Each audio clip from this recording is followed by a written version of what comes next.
Assalamu alaikum.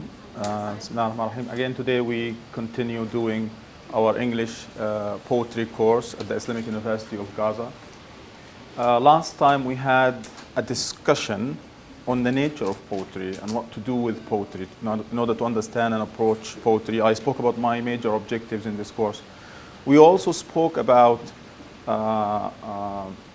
like techniques in order to approach poetry. I'm going to be repeating some of these issues in today's class as we define poetry and continue to take examples of poetry from English, and today we'll have an example from Arabic poetry.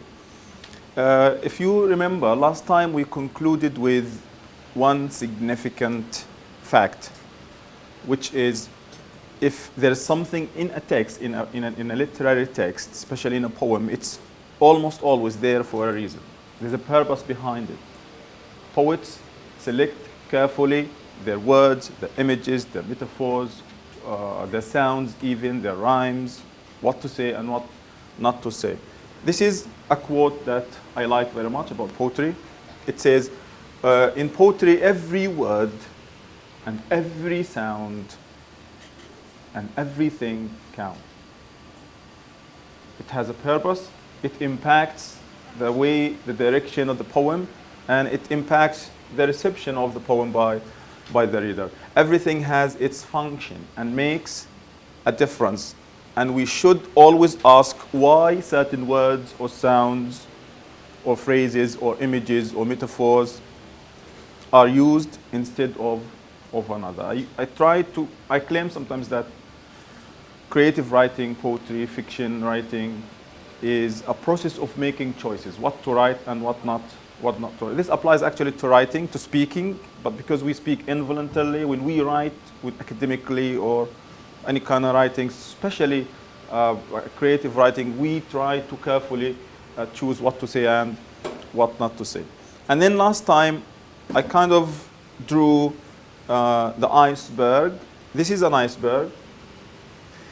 Maybe the tip here is a lot bigger than the one I drew last time. But usually what we see is the tip. There's also an idiom in English that says it's only the tip of the iceberg, because what's hidden, what's beneath is almost always more, sometimes more important, more significant. So any person, any text, any poem shows us this tiny thing in the tip. Our job is to use what we see, the tip, and to dive deeper and make connections and try to understand the implied meanings, the things that are hidden beneath that can tell us many things. Not only actually beliefs and values and ideas and themes, but also things related to the form and the structure and the sounds of the poem.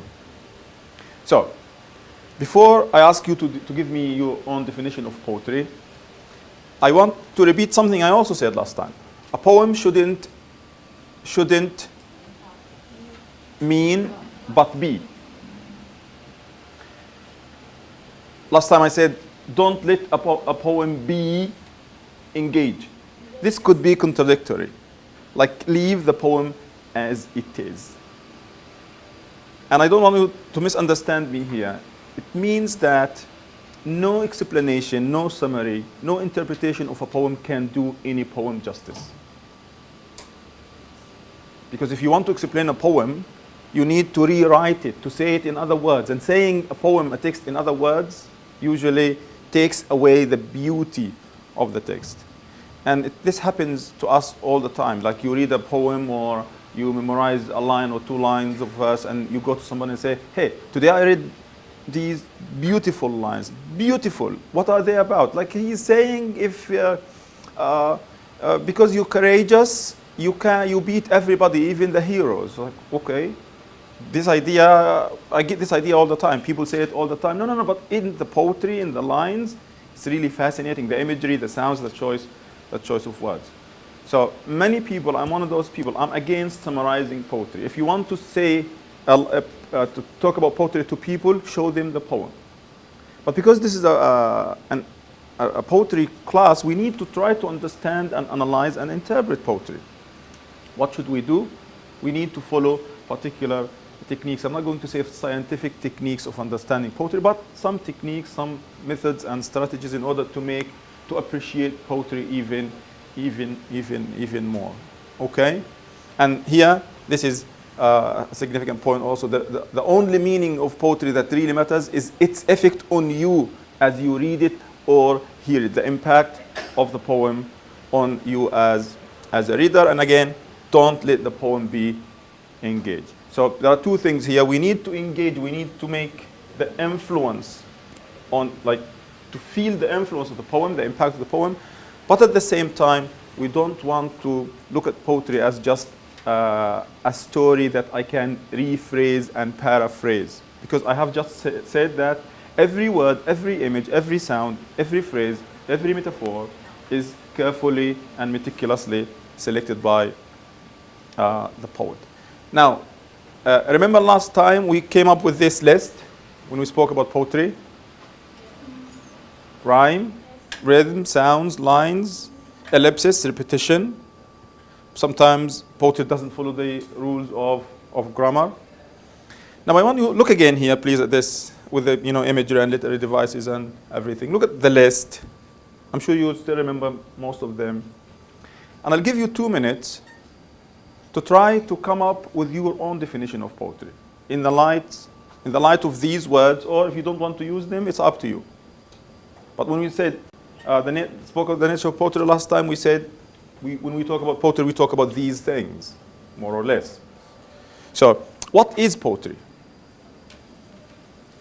What is poetry? You don't have to be, Shakespeare to define it. Just tell me what you feel. Tell me what you think of poetry, the nature of poetry. If you want to define poetry, if somebody in a taxi, in a bus, if your mom says poetry, what is poetry? Why is there a course for poetry in particular? Because there are other courses you study for, short story, the novel, drama.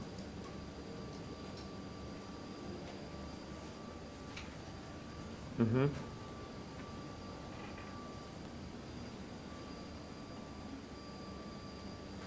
Do you think there is one correct definition of poetry? No. Okay, thank you. This is not mathematics or physics, God forbid.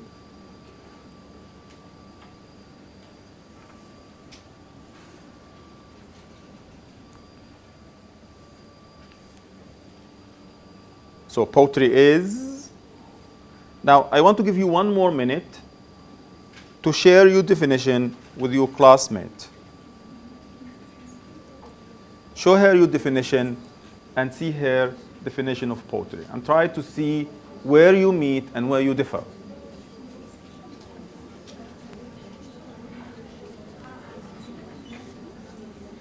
Could you please share your definition with your friend? Yeah? Same here. Yeah?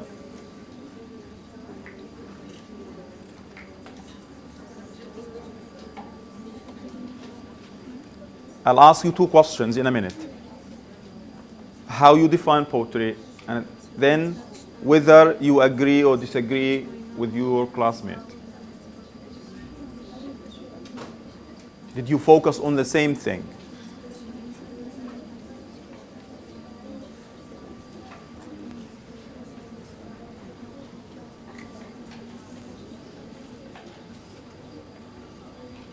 Are you jealous because your friend's definition is better than yours?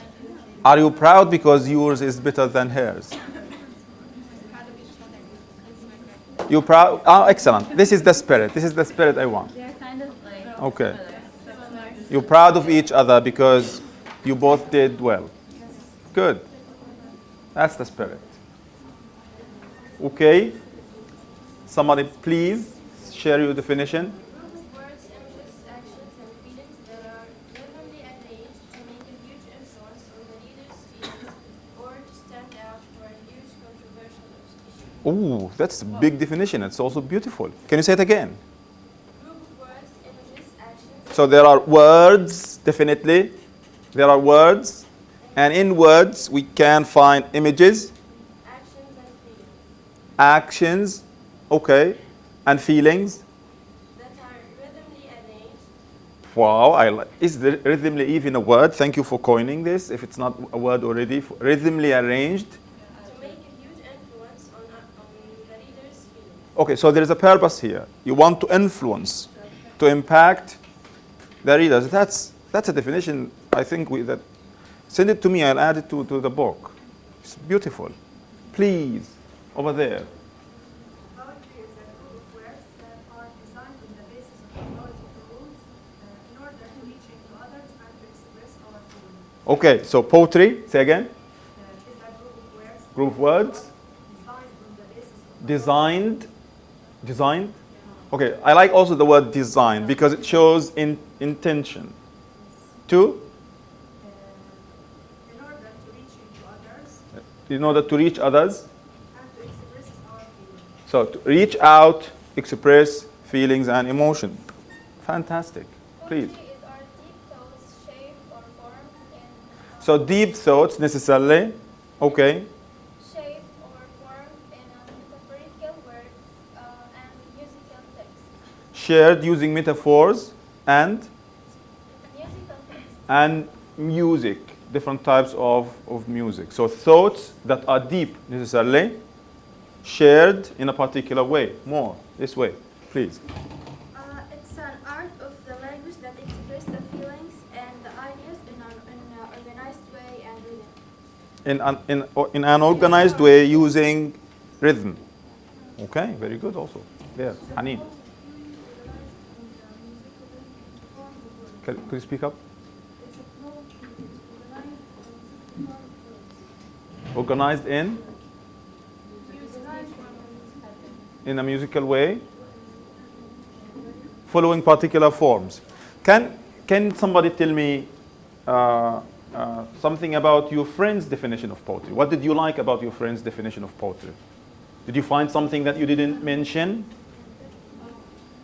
Okay, what did you find? When she described a poem like as a painting, like Okay. an imitation or something like She said she used the simile to talk about poetry, where painting and pictures could be connected in a way.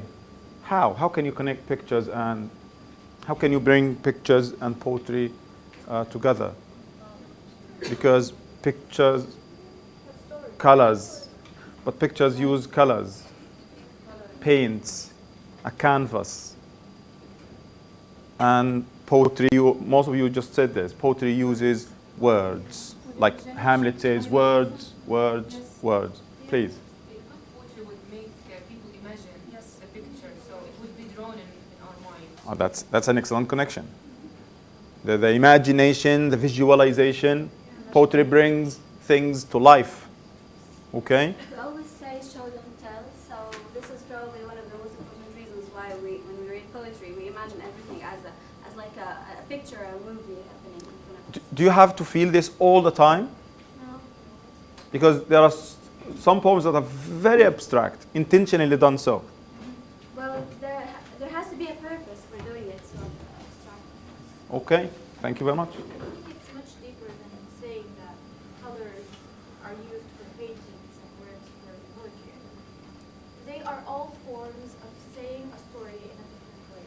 Like every picture has Like, do you mean a story with characters and... Every poem has a story behind it, and every piece of prose has a story behind it. So they are all different ways of expressing the story. So you're focusing on the narrative aspect here. It's not all poetry is narrative. No, not all poetry is narrative, but something inspired it. Okay, so the act of inspiration, the source of inspiration, the revelation here is different. Although we can find inspiration sometimes when you write your research paper or your MA thesis or BA graduation project. More? I think both are imitation of reality, but in different manners and objectives. Like a poems say the reality by telling you stories about it, or maybe it's a reflection of reality. And painting is also imitating the Again, not necessarily, not all art, not all literature or poetry is rooted in reality. It's based on reality. Sometimes on, science fiction, on the future, on imagination, on things that could have been, things that should have been. things that might have been in the future. Yeah. Sometimes it's what you dreamed of want. Not necessarily things related to life or deeply rooted in life. But even if things are imaginative, but it's influenced by Are they real yeah. life. Everyone? It's influenced by real life. Yes. Of course. It's like expectations. Of course. But again, the influence varies from one person to the other. More. I think both of them are the same. They serve the same purposes, but the difference is that this is like different means, both of them. Okay, so the means here is different. The means, the medium here is words, Yes, and for painting, language. But in painting, it's different. One more, somebody who wants to say their definition? I wanted to comment Okay. on the last thing. I wanted to say that I don't think that by saying that poetry makes you imagine things that you're drawing a whole picture in your mind. Maybe it's just the whole idea of making your mind work and not only being confused by the, I don't know, complexity or the ambiguity in the poem itself. So, So I think that it doesn't have to make you like draw a whole picture in your mind. yeah, of course. This, again, it depends on how, like the different schools of poetry, the different background, different philosophy, different age, different time. We see there is a movement in the 20th century. I'll give you an example for that. It's called imagism, where the whole poem is one image, concrete image that brings, like, expresses a particular, could be an abstract experience in an image. Ezra Pound, T.S. Eliot, that's called imagism, a modernist movement, early 20th century. We can't imagine this poem. If you can't imagine, visualize, either the poem failed or you have, you're hungry. Your imagination isn't triggered yet. Okay, definition? My definition is the best words in their best organization. And also I want to share something. No, how's that? Can you explain because this is something good to say. Yeah. The best words in the best organization. Yeah, because when we have a group of words or when we want to write a poetry, we try to choose some words that is selective words to reach our meaning, maybe our feelings. Okay. In best organization, because sometimes when we write our poetry for the first time, sometimes we feel the meaning will be better when we have This way, not this way. Yeah, Inversion, yeah. fronting, this word instead of that word. Yes. Okay. I think I like all your definitions. But Okay, go on. I want to share something that I read it for Samuel Johnson. They asked him about what is poetry, and he said, "Oh, I think it's easier to say what it's not." What it's not. Yeah. Okay. Samuel Johnson triggers me actually because he hates John Donne, and I wouldn't take him seriously. No offense to if you like Samuel Johnson. And because he was involved actually in the job, he said that John Donne doesn't write poetry. It doesn't necessarily, listen, in this course we need to learn that there are no authorities that we need to follow 100%. Yeah. Even T.S. Eliot is the best poet in the 20th century, one of the best critics. Or something. But sometimes even T.S. Eliot, I see it the other way, he's different. And again, this is what I try to do, to encourage you to think outside the stupid cliche box. Think for yourselves, please. I like the way she defined poetry because Who's she? Who's she? Asma. Okay, Asma, go on. Because she said that poetry is the overflow of feelings and emotions using the suitable words to express what's going inside the. That's Asma Wordsworth. Okay. Is Wordsworth a relative, William? Do you know him? Is he a friend, Facebook friend? Because this is closely taken from what Wordsworth says. One of the definitions that we will be seeing in a bit. So thank you very much, all of you. Okay, so I have 6 definitions here of poetry. Could you read number 1, please, someone? Please. Poetry is like painting. Poetry is like painting. That's Horace. That's over 1,000, like almost more than 2,000 years ago. Poetry is like painting. Number 2. Poetry is a painting picture that exists and teach and delight. If you notice, this is old, by the way. This is 500 years ago or so. Painting, picture, almost the same. This guy is Sidney, Sir Philip Sidney. Okay. With the end, most of you spoke about influencing others, impacting others, reaching out to others. In this classical definition, neoclassical definition of poetry, poetry has to teach, poetry has to delight. There is an end to poetry. They didn't believe in art for art's sake, writing poetry just for the sake of writing poetry. Number 3. Okay, maybe Asma, she's familiar with this. Spontaneous overflow of powerful feelings reconnected and tranquility. Okay. This is William Wordsworth, a romantic poet.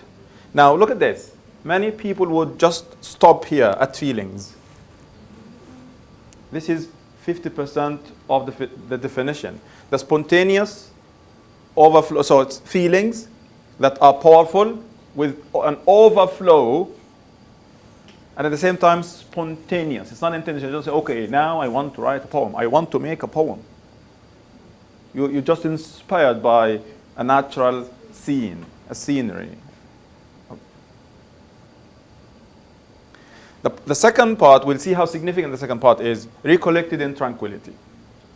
Recollected in tranquility. There's something related to memory here. Recollecting something, recalling something that happened in the past. In Romanticism, there is a difference between reacting instantly to an event and then absorbing it, bearing it in your mind and heart, and then when in vacant or in pensive mood later on, recalling this experience.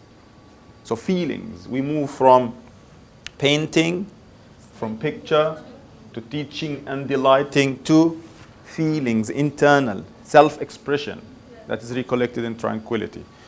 Number 4, please. Prose is words in their best order. Poetry is the best words in their best order. Okay, this is something interesting from Samuel Taylor, another romantic poet and critic. Prose is words in their best order. Because we don't want to trash prose here. When we write prose, we also deliberately choose what to say and what not to say. But because sometimes we write a lot of prose, like you write a book, a novel, a long research paper, sometimes it's really demanding. It's really not easy to choose and pick carefully everything you do in the text. But when you write a short poem, half a page, 1 page, 2 pages, basically it's easier. So poetry is the best words in their best order, because the way you order things matters. 5, please. Poetry makes familiar objects feel as if they were not familiar. Poetry, again, this is another romantic poet and critic, Shelley, Percy Shelley. Poetry makes familiar objects be as if they were not familiar, unfamiliar. Again, in Romanticism, there's something called defamiliarization. Is it Van Gogh, the guy? Van Gogh, the guy who draws the sunflower, you know, keeps drawing the same thing again and again and again. Every time you see the picture, it's like, wow, as if you've never seen this again. In Romanticism, we call this the childlike experience. Kids almost always react to things as if they have just seen them, unlike adults. So when we grow up, there is a veil, you know, of familiarity over our hearts and minds. We don't enjoy the beauty of things. And I usually ask this question to the students: when was the last time you looked up at the moon and said, wow, what a beautiful scene? We don't have the time. We can't see because of the concrete, because we're busy, because we're spending 24/7 of our time online, on Facebook, social media. When was the last time you stopped to, I don't know, to feed the cats here around campus, to look at the artificial kind of nature, the trees, the flowers, the roses? But look at the kid. The kids, when they see things again and again, they just like, you know, when they start talking and they see the light, Dao, every time they look up, the Dao, right? The light, they just keep saying the same word and again. And when they see the moon or they see a donkey in the streets, like, ma, right? Even if they see it like every minute or so. This is a romantic concept. That's why childhood is significant in Romanticism. It's called defamiliarizing things in order for you to see them anew, to see them afresh. And Percy Shelley is one of the most fascinating poets of all time. He's a revolutionary poet. Number 6. Please. The arithmetical creation of beauty for American poet and writer Edgar Allan Poe. Okay, Edgar Allan Poe also has a definition of poetry. The rhythmical creation of beauty. Like you turn beauty, which is abstract, into something rhythmical, musical. You turn beauty into music, no matter what it is. Which one do you like the most? Please. Okay, why is that? The words are beautiful, even in the definition itself. Uh-huh. So the words themselves are poetic. Yeah, like the word tranquility is my favorite. Okay, that's nice. A nice way of putting it. I like the sound of the words. Please. I like poetry makes familiar objects be as if they were not familiar. Yeah. Nice. The last one, because Edgar Allan Poe is known for his tragedies usually, so the whole concept, I don't know, I think that there is some kind of connection that he makes beautiful what is really not beautiful, which is the whole concept of tragedies. But here he's turning abstract ideas of beauty into music, into words, into forms, into small forms like babies, like little babies, and how beautiful they are. More, please. I like the first because like the emotion has found its thought and the thought has found its form. Okay. What about the first one? No, the first one I commented. Okay. Well, but he doesn't say anything about, Horace doesn't say anything about. Okay, the second one. Picture with this and to teach and divide. To teach and delight. There are many people who always have a theme, have a moral lesson at the end of their poem. Could be artificial sometimes, but they usually end their poems, زي ايش what's that in طيور الجنة الأرنب والثعلب وادي جزاتي اللي ما يسمعش كلمة ما تقولها. It's like some people feel that this is childish. If you end your poem, your text with a glaring moral lesson, you're treating me as a child. Let me get to that conclusion. Let me feel it, experience it, perhaps. But this is the classical definition of poetry: to teach, to delight. You have to be entertained. And at the same time, you have to be instructed, taught. New morals, new manners, new techniques, perhaps new words, new language. Okay, I have 6 more definitions. I know there are many, but because we have so many poetry movements, we'll have different definitions of poetry. Number 1, again, so 6 more definitions. Go on. Poetry is criticism of life. That's Matthew Arnold. That's almost like, 150 years ago. Poetry is criticism of life. This is a Victorian. I'll give you a chance to comment on the definitions. A Victorian poet and critic. Number 2. Please, yes. If I read a book and it makes my whole body فقط ناحية can overwhelm me, I know that is poetry. The American poet. You know Emily Dickinson? We'll study a couple of poems for Emily Dickinson, an American prolific poet. Prolific, she writes a lot. Somebody who writes a lot. She wrote thousands of poems, Emily Dickinson. If you read a poem that makes if I read my whole poem, like shudder and shake and cold, that no fire can warm me, I know this is poetry. Beautiful expression. I'm not sure whether Nadia is going to like this or not. Because again, this is about the influence of poetry on others, on people, on readers. Number 3, please. Poetry is a way of taking life by the Throat. Robert Frost. Poetry is a way of taking life by the throat. Like This is not only criticism of life, just active, like inactively standing by and saying this is not what it should be. This is just even, you know, more violent, metaphorically speaking. Taking life by the throat. Because life sometimes doesn't obey us, doesn't listen to us. It just goes the way it wants to go. Doesn't follow our wishes and hopes. So probably in a poem you can come here. 4, please. Poetry is as exact as science as geometry. Okay. French novelist. French. It's interesting that he's a novelist. I'm not sure if he's a poet also. Gustave Flaubert. Poetry is as exact as science as geometry. It's like mathematics. Is it? No. 5, please. The poet's first and important tool is syntax. The challenge is to make it do what you want to do. You want it to do. So this is not words and expressions. This is a step even or two further. Syntax, grammar. Grammar. The way you arrange words, the way you put words, the fronting, the organization of words. How sometimes you break the rules of syntax. We just said that. The challenge is to make it do what you want it invisibly. Invisibly. You feel that there's something here. The poem begins nicely.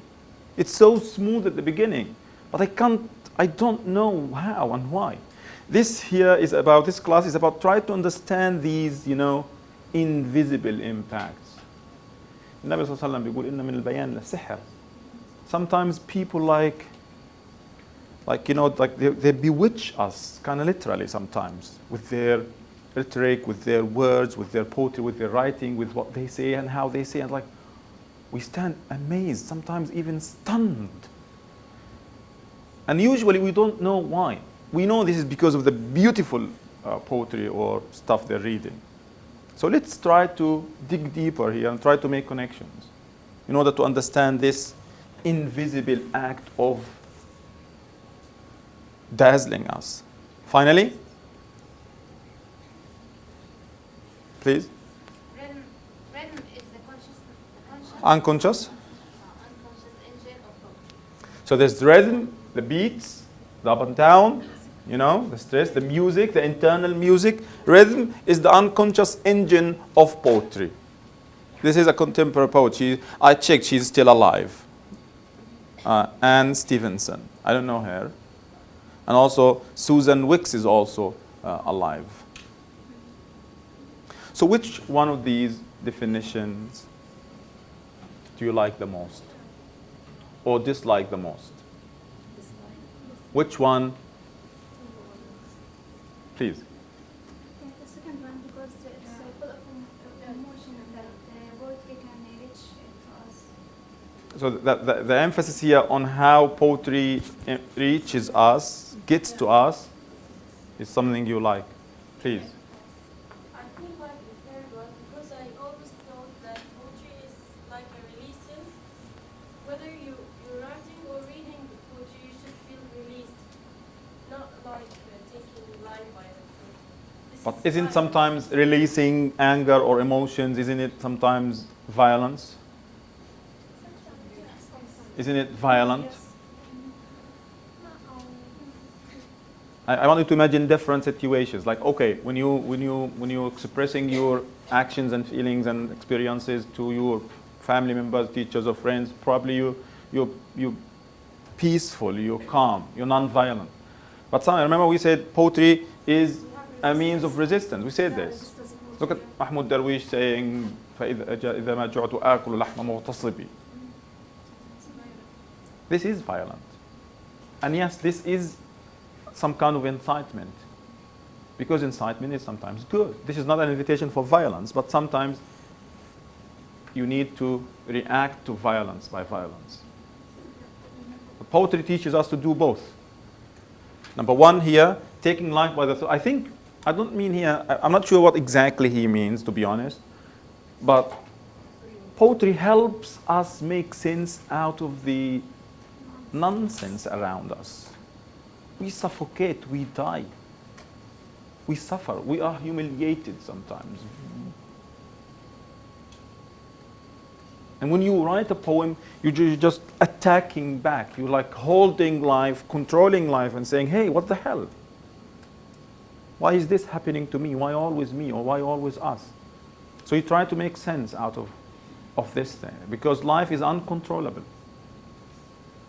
Does a poem help us control life? Probably creating a better reality. It goes with the concept of art creates life. I think, in a way. This is why the third one is my favorite, Uh-huh. in fact. And this is I like your different opinions. Don't feel bad if you have a different opinion. Always say it.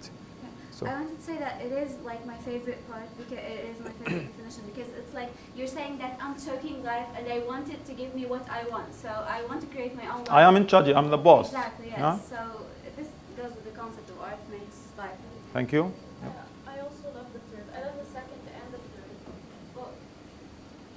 But I still say that sometimes poetry makes us feel warm rather than cold. It does the opposite of making us feel cold. And I love Robert Frost's concept because sometimes poetry is like actually grasping the meaning of life and putting it on paper. And this is not an easy thing to do. You need to struggle with yourself, with life. The other ones, like the first, the fourth, and the fifth, are so cold and narrow definitions, I think. It's like poetry, to me, is more about emotions. It's more about feelings and thoughts. Than science. Than science, exactly. Okay. And But can we pick and choose? Can we just make, the perfect definition of poetry, selecting and choosing from? Because even when you talk about rhythm and meter, they basically go under mathematics or geometry. Because things like engineering a poem, the rhyme scheme, the beats, the feet, the stressed, unstressed, but not in the literal meaning. Yeah, they do, but to define poetry as only that is Definitely. another thing. Yeah, definitely. Until now, for me, the best definition ever was Wordsworth's definition, like Nadia said. Okay, we'll see. Okay. I think everyone sees and defines poetry from his own perspective. Or hair. Yeah. Okay. For example, for me, I do always love the romantics. Okay. Actually, because poetry, I think, is just self-expression and releasing of inner thoughts and feelings. For example, when I write anything, I even don't want anyone to read it. It is It's very just personal. to me. Like what William Wordsworth says. For But I example, think the Romantics wrote in order also to be read. So why would you? As the Victorian Arnold said, Okay. it's not a criticism or science. It's not criticism. It's not science. You think it's criticism? Yeah, because sometimes when you can't criticize someone Directly. you can write a poem to criticize someone indirectly. So because sometimes when you criticize someone, there's a punishment. There's something after it. So you can do it indirectly. That's true. It doesn't have to be like criticism of life, saying, okay, like I'm writing a poem. Today's pizza was horrible, and the cafeteria should be shut down.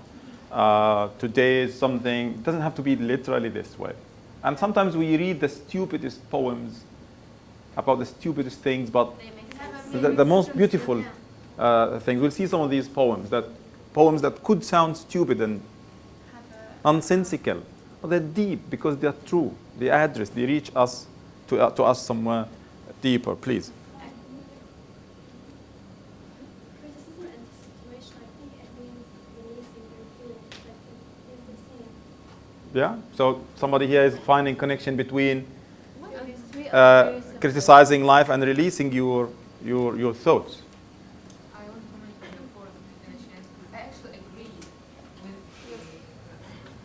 that it is as exact as science, because like poetry, in my opinion, is exactly expressing our emotions and distilling. Sometimes Okay. we feel something, but we just can't put it into words, and then we find a poem that describes that exactly. Okay. So it's the emotions, I think, poetry. I like it when we have very different opinions, especially from friends. So I want you when you finish this class, in the break, fight with each other, argue, try to convince each other, or try to make your point clear. And this is how we have fun. We don't have much time, but somebody wants to say something that is significant, that if she doesn't say it, this course is not what it should be. Just something. Okay, one line. Yeah, very short. That the criticism in Arabic is different in English, because the criticism in Arabic we have like a bad thing, not bad things. Criticize something, we put the bad things that we have in something. But also there is but constructive. In English, the connotation here in English sometimes we criticize things like we want to say something about this. In literature, when we say criticism, literary criticism, this is not like saying the bad things about the text. It's about appreciating it. It's about trying to see how it says what it says. The first one. But again, even in Arabic, we still have constructive criticism. I like the first one, the criticism of life, because it's duplicated our life as a Palestinians. In the recent year, we have seen many poets like Mahmoud Darwish, Ahmad Shawqi, Fadwa Tuqan, Brahim Tuqan. They are criticize the enemies. They criticize life. Yes, the special Israeli enemies through the hidden lines or powerful meaning. True, that could be also true. We can take this discussion on the Facebook group. I'll post these questions, and probably we can continue this on Facebook. Okay, now I'll tell you about an experience writing one of the most famous haikus or 20th century poems by Ezra Pound. Ezra Pound is T.S. Eliot's friend. He's an early 20th century modernist and poet and critic. He writes about his own experience seeing, he was somewhere in France in a metro station, and he said he suddenly saw a beautiful face. You know, poets always see beauty in the midst of tragedy and stuff, or vice versa. And then another, and then yet another, and then a beautiful child's face, and then another beautiful woman. And he says here, I tried all day to find the words, look at the medium here, to find the words. So the emotions, the feelings, is there, and this is Ezra Pound. To find any words that seemed to me worthy to describe this beautiful scenery, or as lovely as the sudden emotion. He was taken aback, like all of a sudden, wow. We see this all the time. A kid does something, you see a rose, a flower, somebody does something, an old man, a homeless a person does something, a taxi driver says something, pizza tastes a particular way, and then you're like, oh, this should be in a poem. And this is Ezra Pound. He said he failed the whole day to try to find the right words to express himself, to express what he just experienced. The sudden beautiful face and one more beautiful face. And then in his writing, he tells us about the haiku. You know the haiku? It's a small Japanese poem. This is basically the essence of imagism, the movement of how poetry should be focused on concrete images. And then he, again, uses the Japanese haiku in order to tell us about his particular poem he wrote here. He said, a Chinaman long ago said, if a man can't say what he has to say in 12 lines, he had better keep silent. You know, people say crazy stuff all the time. You don't have to follow this. But this is, you know, significant in poetry here. Saying so many things, so much in so little space or so few words. The Japanese have evolved this still into a shorter form, the huku or the haiku, which is a type of Japanese poem with 3 lines consisting of 5, 7, and 5 syllables. So the haiku is a Japanese kind of poem, 3 lines, 5 syllables, 7 syllables, 5 syllables, and that's the whole thing. But it's so concrete that you can see, you can feel and touch the poem. He gives an example. The fallen, the fallen blossom, the blossom, the tree, the little flowers, the buds. The fallen blossom flies back to its branch, a butterfly.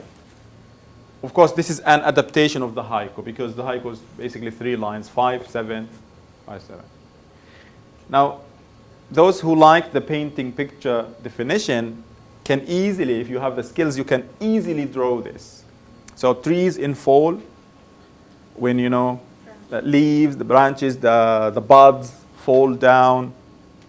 That's the beautiful image. The cherry blossom. If you've been to America, you've seen this in Japan. Fascinating scenery of how trees blossom and sometimes when they fall down. But this is it's actually something from underground going up. I don't know why he's doing this, but I love this scenery when everything is falling down. Then fly. One particular thing is rising up, is flying back to its branch. A butterfly. I mean, so many things are missing here.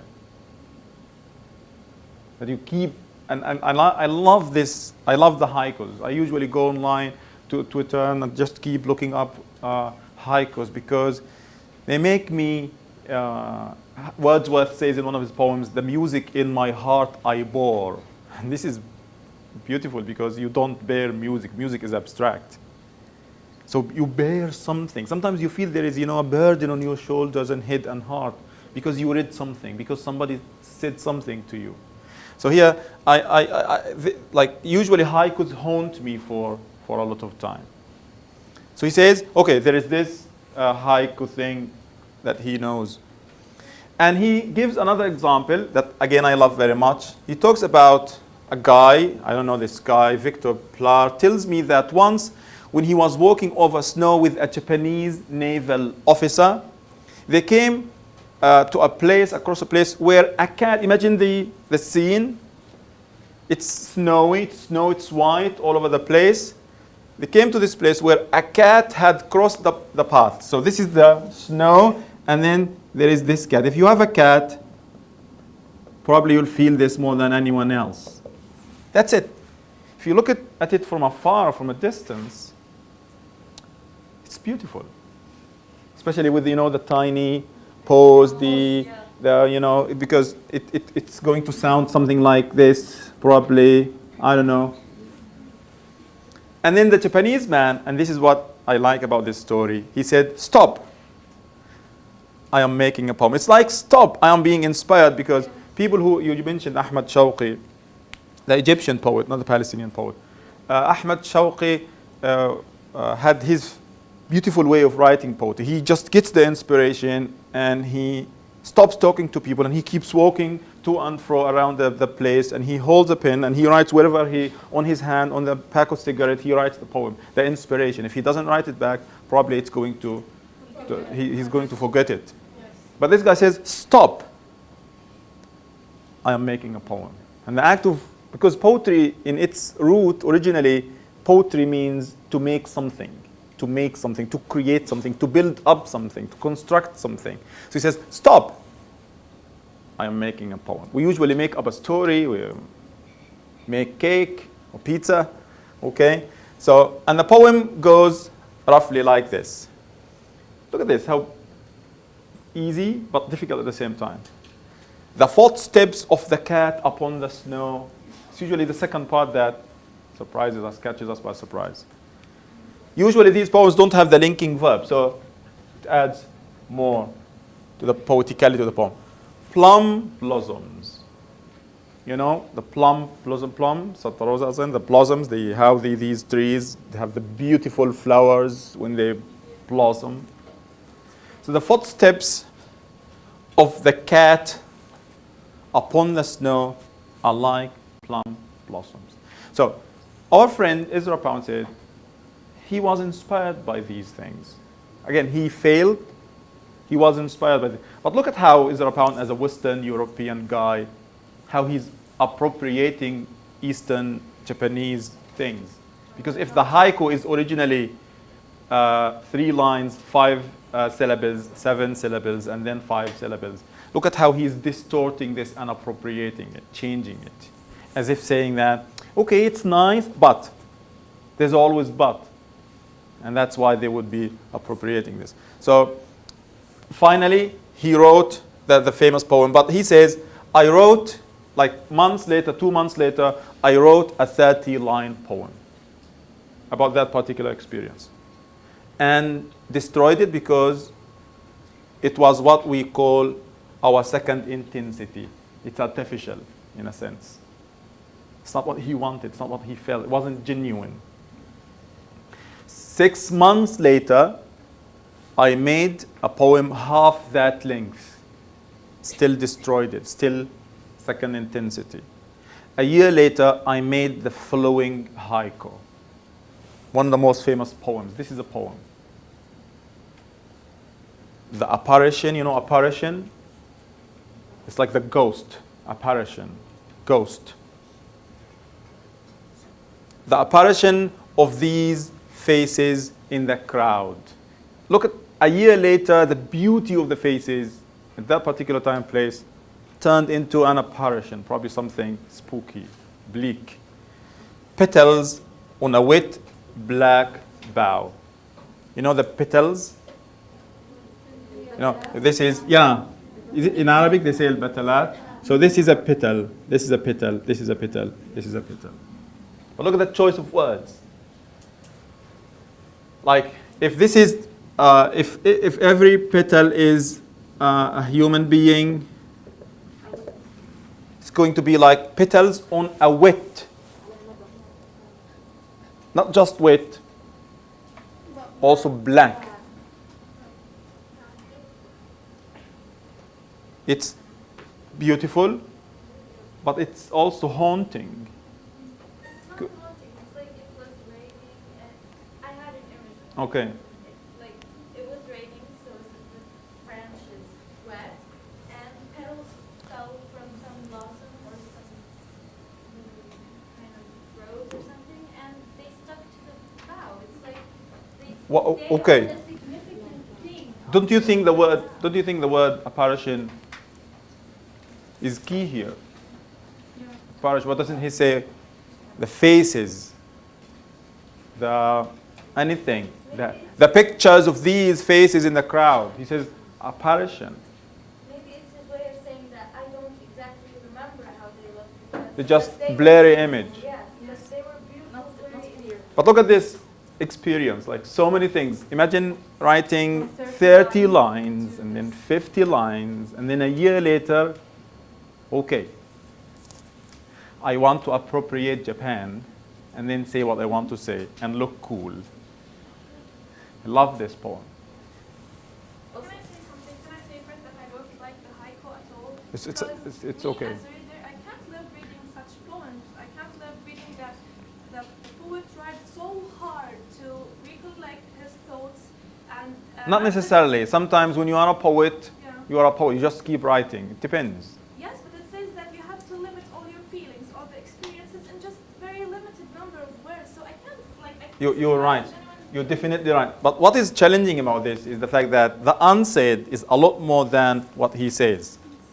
There is a lot to excavate, the hidden meanings, the stuff between the even he doesn't even use here the verb. Is it was, will be? So is he talking about now, the past, the present? Makes you think. Yeah. So I'll ask you to think about trying to write a haiku. Listen, the Japanese haikus, you will love them. So you just Google Japanese haikus, famous Japanese haikus, and try to read them. You'll feel probably, no offense to Ezra Pound, he's a great poet, but if you don't like Ezra Pound's haikus, probably you can read somebody else's. They're beautiful. Again, the challenging thing is that you need to put so many things, so many feelings and emotions in just 2 lines. Please. Is behind like the 6-word short story writing and Possible, yeah. Possible. Possible. I like the whole concept of haiku, but I think that it goes against the idea of spontaneous overflow of feelings that we said before. Because like he spent a whole year just to come up with these words. And But the same, listen, the same with Wordsworth. Wordsworth didn't write his poems instant. Wordsworth also believed that second intensity, reacting to a particular scene, is not good. It's not romantic enough. So he would take it and do it later. I want to say that when you asked us first to write our definitions, I said the word like precise and to the point in my definition. I didn't think that it was very significant, but I think that here it fits like in defining this particular kind of poetry. Okay, thank you. So we conclude with Ezra Pound saying, all poetic language is language of exploration. It's like kids exploring things. The 1-year-old kid would say, open the light, افتح الضوء. Right? They don't know the proper collocation here, but they would say this word, and the word here, open, افتح الضوء, is a word of exploration. The kid is still exploring. But sadly, when we grow up, when we go to school, we learn to limit our imagination or something. So Ezra Pound is saying here, you need to explore. You need to break all these barriers, because poetry is basically a metaphor, to avoid the thoughts that have been already thought out by others. The thoughts, if you don't explore, you will end up repeating and saying what I think Antara says, هل غادر الشعراء من متردم أم هل عرفت الدار بعد تراهم. Antara, the Arab poet 2,000 years ago, almost 2,000 years ago, says that poets have said everything I want to say. But why did he still write poetry? Because he was exploring. And the other Arab poet, I will mention this later on so many times, he said, ما أرانا نقول إلا معارا أو معادا من لفظنا مكرورا. I'm quoting other poets. I am imitating other poets. I'm echoing other poets. Poets repeat each other. In order to avoid this, you need to explore with image, with experiment, with imagery, with language, everything. Okay. Now, I'll conclude. I expected to do more, but we'll see here. So there are 4 phases to approaching a poem. 1, 2, 3. Like you'll find different people saying different things, different books, different sources. But I like to follow this kind of system. That you don't have to follow it as, like literally. Number 1, when you read a poem, try to notice things about it. When you have to do a poem to understand it, to read it, to analyze it, first don't read it, just look. Notice things. The size, the form, the shape, the repetition. Deal with the text as if it is in a language you don't understand, because I don't want you to read. Is it a short poem? Is it a long poem? Are the lines the same size, different sizes? Can you find repeated words, repeated phrases? Does it begin in the same way? Does it end in the same way? Step number 2, read the poem and read it aloud. Poetry is meant to be read aloud. You don't read the poem aloud, you still miss a lot. You're lucky, most of the poems we have here are already available on YouTube, and sometimes recited hundreds of times by people around the world. You can do your own recitations, by the way. Upload them to YouTube, that would be fun. So read aloud, and this helps with the music, basically, the rhythm, and also the tone. Is it a sad poem? Is it a bleak poem, dark poem, hopeful, optimistic, pessimistic? And then try to understand the meaning, the direct meanings, the meanings of the words. And at this phase here, you need to check the dictionary for words you don't know. Please don't come to class. For example, in one of the groups I was explaining what sigh indicates in Ali Abu Na'ma's poem. And I realized that a couple of students don't know what the word sigh means. We're not native speakers here. The words are not difficult, but you need to check the dictionary. You don't have to prepare before class. But before you come here, please open the poem, highlight the difficult words, find their meaning. This is the only thing I want you to do. You could do more, of course, but this is enough. So the difficult words, come to class. The next class we'll study a poem by Tamim al-Barghouti. I was planning to do it today. And a poem by Sir Thomas Wyatt, Whoso Lists to Hunt. Whoso, this is a new word. What should you do? Go to dictionary. Number 4, and this is where we do our business here. Read between the lines. Connect between the form and the meaning and the shape and the idea and the words. Analyze the sounds. Answer the question, why? So what? Why is this repeated? Why does this sound like this? Why is the rhyme different, regular, irregular? So link the form and the meaning.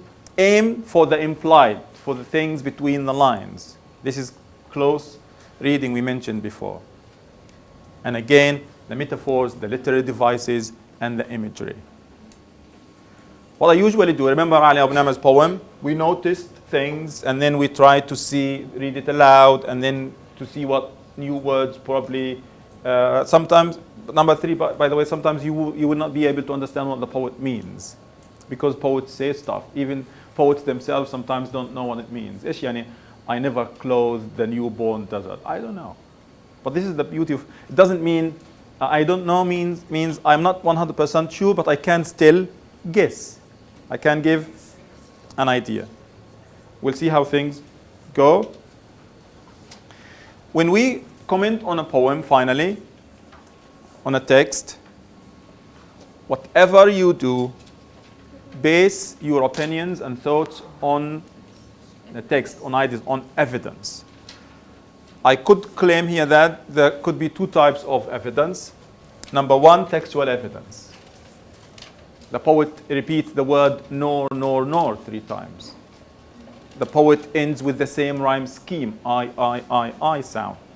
The poet begins with I and ends with I to support your argument. Okay? Always do this. In exams, in your discussions, most of you forget to do this. This is, to me, more important than anything else.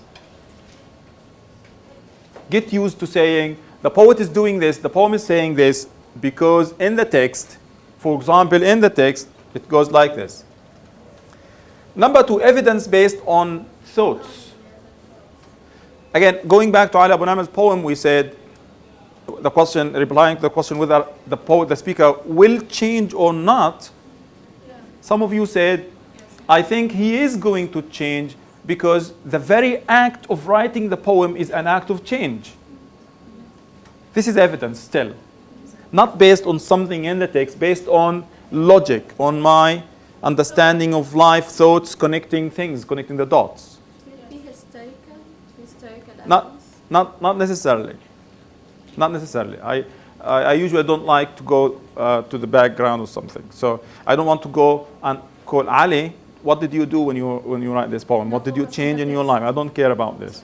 But this is it because even evidence number 2 is still something around the text. Writing the poem itself. When you say, for example, I take this as evidence. This is what I'm saying.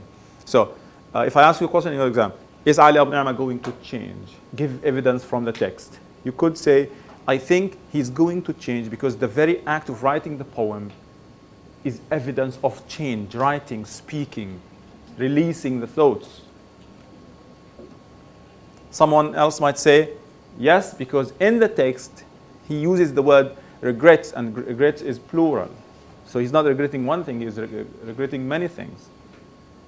In the text, he uses the past simple tense. I never failed, and then there were other verbs, failed, clothed, couldn't. The use of the past simple tense here indicates, this is evidence, textual evidence, indicates something that happened in the past, and there's a promise here that this will happen no more. For next class, ladies, We're going to examine Tamim al-Barghuti's poem, only just the first part of it. Again, this is in Arabic, I know. We'll comment on it in English, but we'll study the Arabic text and see how everything we said so far can be applied to this poem. If you have a question, something to say, please go on. I have a comment related to the definition of poetry. I think that poetry can always amaze us and like attract us, but it's so hard to touch us deeply until it reflects us, until we see ourselves in the poem, until we feel like it talks about us. But prose or novel short stories can easily affect us because the author has the chance to explain, to speak, to symbolize, to Okay.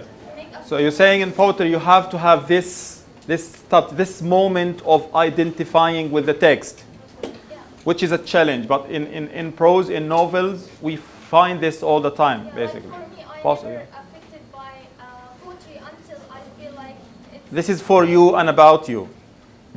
Yeah, but we always amazed by poetry. But Nice. That's so true. But also sometimes we still like and identify with text because as human beings we identify with people around the world. The struggle of black people in America, the struggle of South Africans against apartheid. Yeah, but the level of touching us is depends on Okay. how much. Yeah, I see your point. I see your point. Thank you very much. We'll stop here and see you next time, inshallah. يعطيكم العافية. السلام عليكم.